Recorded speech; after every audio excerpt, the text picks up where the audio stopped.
Hey lovely friends, welcome back to my channel. If you're new here, my name is Wenkai. I'm a 4th year psychology student / Chinese international student from University of Alberta. Ever since I started to make more videos, and I actually got a lot of comments from my parents' friends and talk about, I wish my kids like that. Even my best friends got the same thing. His mom sharing my video to him and then talk, basically comparing my best friend and I, and that is totally not my intention at all. It's quite common for Asian parents to comparing their kids to the kids from, our family. We even have a phrase in Chinese, 别人家的孩子. So in today's video, I would talk about the 2 reasons why I think comparing your kids to 别人家的孩子 is toxic.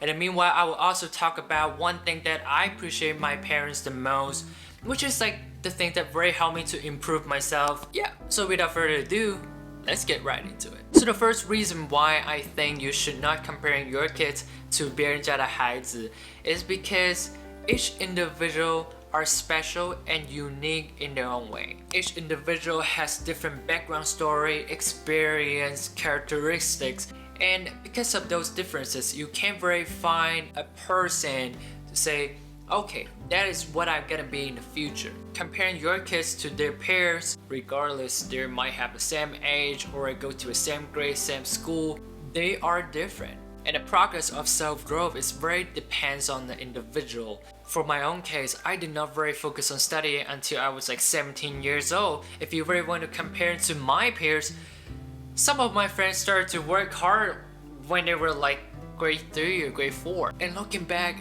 if I was like comparing to my peers, I'm gonna have a mental breakdown like all the time because why I'm so behind. What is more is that if you're constantly comparing your kids to others, it's never gonna end. Like you're always looking up to someone that is better than your kids and always put your kids to second. And the second thing that I want to talk about is social media. People always try to show the best side of themselves, which means there's no way for other parents to show, oh, my kids is doing awful today. I'm gonna post it on my social media or just tell other people or my friends that, oh, my kids is horrible. And there's the reason why I believe for majority of the case, 别人家的孩子 might not as good as you thought it's gonna be. Well, although in my videos I always talk about stay productive or study technique or just simply having a positive mindset in all my videos, but I do have the day that I feel like poop. I don't want to do anything. I just want to play video games. I want to eat junk food. I don't want to go work out. I do have the days like that, and it's very common. But what I posted on my videos, of course not. It's a very unrealistic comparison between your kids to 别人家的孩子. You can't really compete with them. The image they have is always the best side of themselves. Versus your kids, you know everything about them. The good thing, the bad thing. Your kids is not gonna be as good as 别人家的孩子. That's for sure. And that's actually what we call present impression bias in psychology.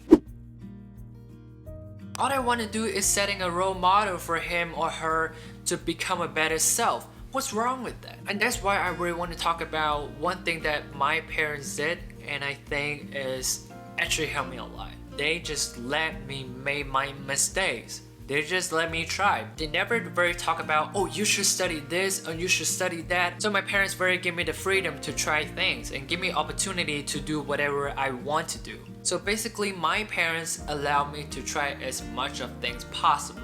But the trade-off for that is if I make mistakes, I gotta take the responsibility for that. And looking back, this approach really helped me to become a better self because I learned from my own mistakes. If I make mistakes, I can simply look at the problems that I have, solve it, and move on to the path that I want to go instead of copying someone else's path. That's it for today's video, and thank you so much for watching. And I really hope after this video you might have a new perspective in terms of comparing your kids to others, 别人家的孩子. If you like this video, please smash the like button, and if you want to see more contents like study abroad, study English and psychology, please consider to subscribe. I will post contents every single week. So until next time, bye bye.